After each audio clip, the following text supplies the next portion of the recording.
सुबह सवेरे ईशिता का फ़ोन देखकर अनमने भाव से रजत ने कॉल रिसीव की।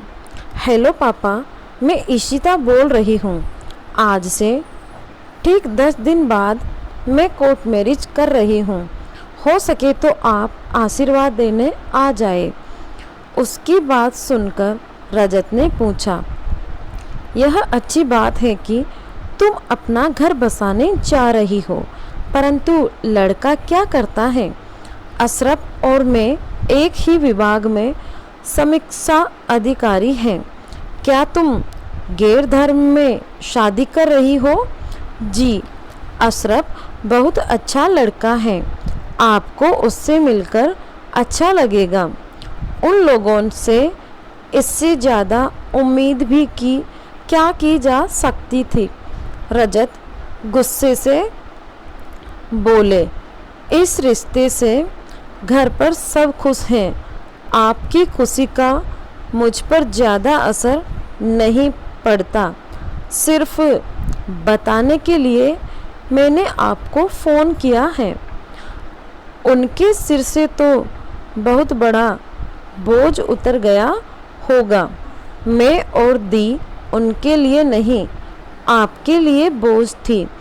उन्होंने हमेशा हम दोनों बहनों को पलकों पर बिठाकर रखा। इतना कहकर ईशिता ने फ़ोन रख दिया। रजत की बात सुनकर प्रज्ञा बौखला गई और बोली, इनके नाना नानी ने हमें कहीं का नहीं छोड़ा। हमारी पगड़ी उछालने का मौका मिल गया उन्हें। बिरादरी में कितनी बदनामी होगी हमारी। तुम उसे रोकते क्यों नहीं हो? मेरे रोकने से वह नहीं रुकेगी, यह बात तुम भी समझती हो और मैं भी। इतना कहकर वे बाहर चले गए। रजत का मूड बहुत ख़राब था, लेकिन बात उनके हाथ से निकल चुकी थी। ईशिता के बगल में अमरनाथ जी बेटे उनकी बात सुन रहे थे। वे कुछ नहीं बोले। उन्हें रजत से इससे ज़्यादा उम्मीद न थी। तभी रजत का फ़ोन उनके मोबाइल पर आ गया। वह बोला, आखिर आपने इतने सालों का बदला ले ही लिया। किस बात का बदला? सिर से बोझ उतारने का बदला। आपको लगता है कि मैंने अपनी बेटियों की जिम्मेदारी नहीं उठाई।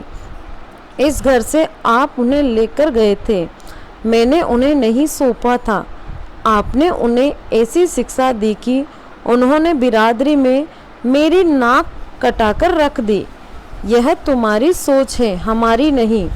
हमने उन्हें पढ़ा लिखा कर इस काबिल बनाया है कि वह अपने निर्णय खुद ले सके। अशरफ पढ़ा लिखा और समझदार है। सबसे बड़ी बात यह है कि वह ईशिता को खुश रखेगा। इससे ज़्यादा हमें कुछ नहीं चाहिए। इतना कहकर अमरनाथ जी ने फ़ोन रख दिया। रजत की बात सुनकर वे विचलित हो गए। इतने वर्षों में आज तक उन्होंने त्रिशिला के जाने के बाद अपनी पोतियों के लिए किया ही क्या था। अपनी बेटी त्रिशिला को याद कर उनकी आंखें भर आई और वे अतीत में लौटने लगे। अमरनाथ जमाने को देखते हुए बेटी की शादी जल्दी से जल्दी कर देना चाहते थे।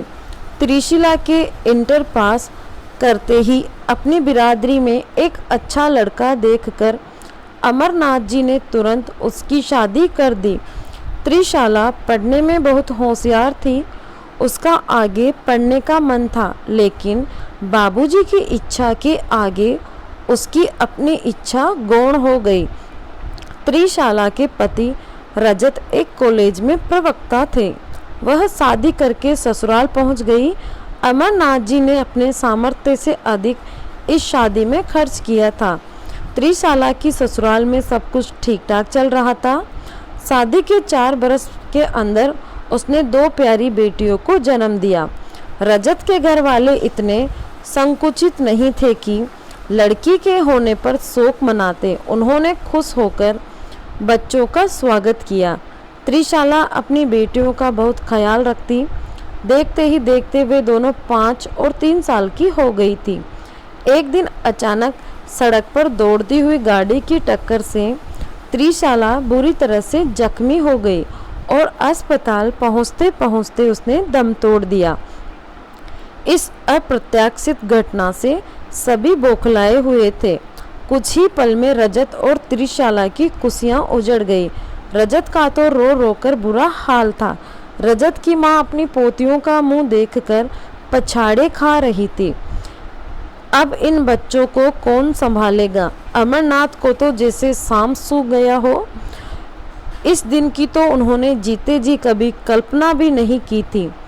यह सब सुनकर वे जड़वत हो गए थे। किसी तरह हिम्मत जुटाकर वे रमा के साथ बेटे की ससुराल पहुँचे। कहने को तो बहुत कुछ था, लेकिन वहाँ के हालात देखकर उनके मुंह से बोल तक नहीं फूट सके। मन में जो कुछ भी था वह आंखों के रास्ते बह रहा था। बच्चों को देखकर रमा का कलेजा फट रहा था। 3 साल की इशिता और 5 साल की शलाका को समझ नहीं आ रहा था कि उनकी मम्मी कहाँ चली गई। बड़ा साहस बटोरकर वे बोले, आप इजाज़त दें तो कुछ दिन के लिए हम इशिता और शलाका को यहाँ से अपने साथ ले जाते हैं। समधी जी, उनके लिए यही ठीक रहेगा, नहीं तो यहाँ के माहौल को देखकर बेचारी सदमे में आ जाएगी। शाम को वे दोनों नाना नानी के साथ अपने ननिहाल चली आई। ननी बच्चियों को अपने साथ लाकर अमरनाथ जी को थोड़ा संतोष हुआ। उन्हें उनमें अपनी त्रिशाला की झलक दिखाई देती। उन्हें कुछ समझ नहीं आ रहा था। शलाका स्कूल जाने लगी थी। अमरनाथ जी ने उसे यहीं पास की एक स्कूल में दाखिल ला दिला दिया। त्रिशाला इतना बड़ा घाव देखकर चली गई थी जो भरा तो नहीं जा सकता था, लेकिन समय ने उस घाव पर मरहम जरूर लगा दिया था। वे दोनों नाना नानी के घर में खुश थी। वे कभी अपनी मम्मी को याद करती। प्रांजलि उन्हें बातों से बहला देती। वह इशिता और शलाका को बहुत प्यार करती थी। उसके साथ रहकर उन्हें मम्मी की याद कम ही सताती। महीने गुजर रहे थे। रजत की माँ नई बहू खोजने लगी थी। उनसे भी अपने बेटे का दुख देखा नहीं जा रहा था।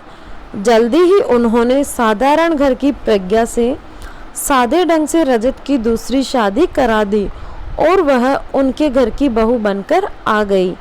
अमरनाथ जी ने जब यह खबर सुनी तो उन्हें बुरा तो लगा, पर फिर दिल पर पत्थर रखकर उन्होंने परिस्थितियों को स्वीकार कर लिया।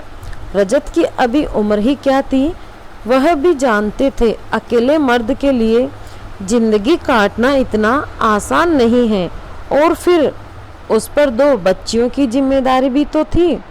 शादी के 1 महीने बाद रजत अपनी बेटियों से मिलने आए थे। बाबूजी ने ही पूछा, प्रज्ञा कैसी है? उसे साथ नहीं लाए? ऐसे माहौल में मुझे उसे यहाँ लाना उचित न लगा। बाबूजी, फिर कभी ले आऊँगा। तुम ठीक कहते हो बेटा। जब मैं बच्चों को छोड़ने आऊँगा तब उससे मुलाकात भी कर लूँगा। बाबूजी, एक बात कहनी थी। कहो बेटा। मैं चाहता हूँ कि इशिता और शलाका अभी कुछ समय तक आप ही के पास रहे। प्रज्ञा अभी परिपक्व नहीं है। पहले माँ के साथ घुल मिल ले, उसके बाद मैं बच्चों को आकर यहाँ से ले जाऊँगा। जैसी तुम्हारी मर्जी। इशिता और शलाका तो हमारे पास तुम्हारी अमानत है। जितनी जल्दी अपनी नई मम्मी के साथ घुल मिल जाए उतना अच्छा है।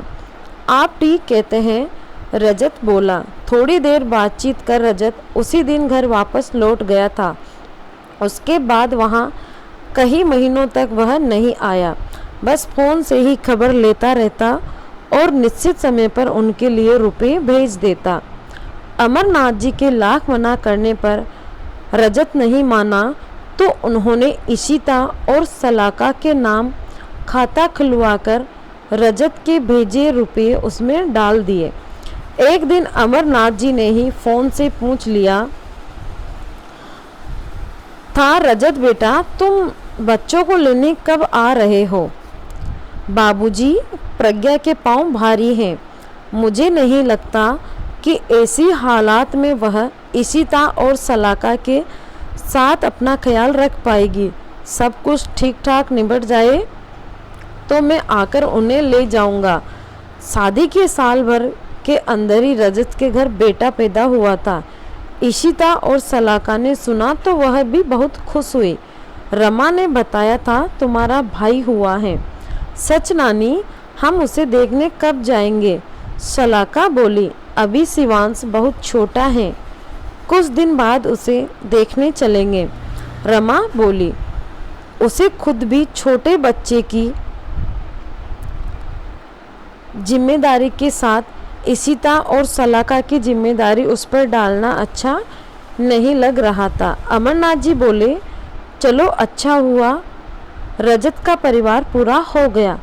जब छोटा साल भर का हो जाएगा तो इन दोनों को भी उन्हें सौंपकर हम अपनी जिम्मेदारियों से मुक्त हो जाएंगे। 6 महीने और बीत गए। अमरनाथ जी रजत की राह देखते रहे, लेकिन हर बार कोई न कोई बहाना बनाकर वह टाल देता। ऐसे ही 2 साल और गुजर जाए। एक दिन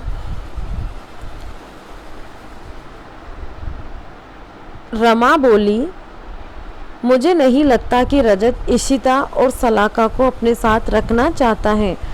तुम्हें ही उसे सख्ती से बोलना पड़ेगा, वरना वह तो इस बात को टालता चला जा रहा है। दूसरी शादी उसने बेटियों के लिए की थी, तो फिर उन्हें अपने साथ ले जाने में देरी क्यों कर रहा है? अमरनाथ जी को भी पत्नी की बात सही लगी। उन्होंने रजत को फ़ोन किया और बोला, बेटा, अपनी अमानत जितनी जल्दी हो सके यहाँ से ले जाओ। अब तो प्रज्ञा भी उस घर में ठीक से एडजस्ट हो गई है और तुम्हारा बेटा भी 2 साल का हो गया है। अब तो इन इशिता और सलाका से प्रज्ञा को मदद ही मिलेगी। रजत अब बच्चों को ले जाने में आनाकानी न कर सका। एक मजबूरी में ही सही उसे इशिता और सलाका को लेने आना पड़ा। भरे दिल से अमरनाथ जी ने और रमा ने उन्हें विदा दी। प्रांजलि को भी उनके जाने का बहुत दुख हुआ, बुरा भी लग रहा था, पर मजबूरी थी। उन्हें विदा करते हुए अमरनाथ जी बोले, त्रिशाला के जाने के बाद हमने इशिता और सलाका की परवरिश में कोई कसर नहीं छोड़ी। तुम तो उसके पिता हो, मुझे पूरी उम्मीद है कि तुम उन्हें बहुत अच्छे ढंग से रखोगे। बाबूजी, आप निश्चित रहें, आपको शिकायत का मौका नहीं मिलेगा। प्रांजलि को उनके जाने का बहुत बुरा लग रहा था। इशिता और सलाका की भी मौसी से अलग नहीं होना चाहती थी, पर मजबूरी थी। रजत उन्हें अपने साथ लेकर चले गए। बच्चों के जाते ही घर सूना हो गया। इशिता और सलाका के आने से दादी तो खुश थी, लेकिन प्रज्ञा को ऐसा लगा जैसे उनके आ जाने से रजत के प्यार में बेटे शिवांश के लिए कमी आ जाएगी। घर आकर दादी ने ही उनका परिचय नई मम्मी से करवाया था। उससे मिलकर प्रज्ञा को ज़्यादा खुशी नहीं हुई थी और बच्चों को भी। रात को वे दोनों दादी के पास आकर सो गए थे। प्रज्ञा ज़्यादा समय अपने बेटे के साथ लगी रहती। दादी जी उन दोनों का ख्याल रख रही थी। 4 दिन में ही उनकी रंगत उतर गई थी। उन्हें यहाँ कोई पूछने वाला न था। रजत कुछ कहता तो प्रज्ञा तमक कर जवाब देती। 3 बच्चों को मैं एक साथ नहीं संभाल सकती। अब ये बड़ी हो गई है, इन्हें अपना ख्याल खुद रखना चाहिए। रजत घर में किसी प्रकार का कोई विवाद नहीं चाहता था। उसने प्रज्ञा को कुछ बोलना छोड़ दिया। इशिता और सलाका जब से गए थे, अमरनाथ जी को उनकी कोई खबर नहीं मिली थी। एक दिन अमरनाथ जी रमा के साथ बच्चों से मिलने उनके घर पहुंच गए। नाना नानी को देखते ही वे दोनों उनसे लिपटकर सलाका बोली, हमें अपने साथ ले चलो नाना।